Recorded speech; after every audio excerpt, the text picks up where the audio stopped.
So as a young child, I always enjoyed art. I was always drawn to beauty, and I think I was always creating. When I went into college, I majored in art, and I started painting in my early married life. But then with children and with our moves, I just didn't have time to paint anymore, so I put away my paintbrushes for about 15 years. Good, Mary. Then in my mid-40s, one of our 10-year-olds said to me, "Mom, you're wasting the artistic ability that God gave you." And his words just really caught my attention and caused me to think, like, yeah, it's been a long time since I've painted, and maybe I should consider painting again.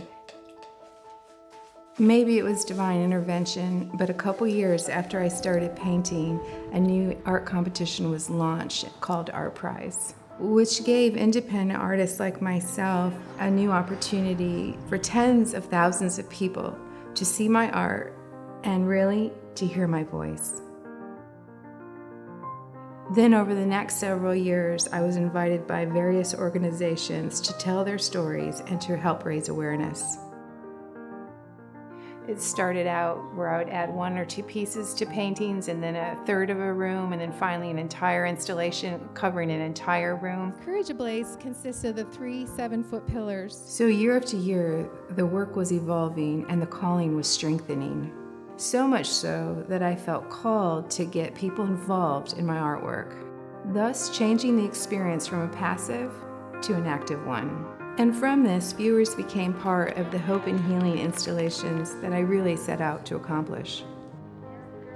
I began to see the hand of God through the artwork, where the artwork was stirring hearts in such a significant way that it was very surprising to me. The way people were wanting to talk to me and the emotion was way beyond me.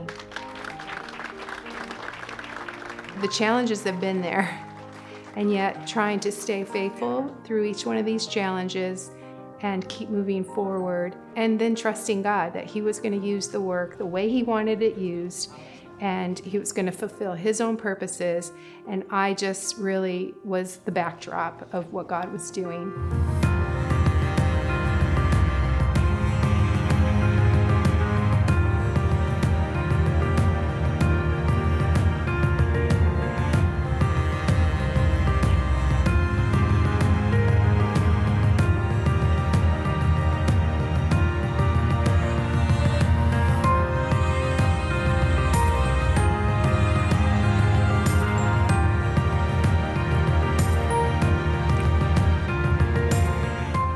So each door became a step of obedience, but then it also expanded my faith that God would not call me to do things that I wouldn't be able to handle, because He would be strengthening me through each door. And so just to keep moving forward and complete that mission that He had called me to do the work that He had laid before me, and to really honor and serve Him with my life and with my talent.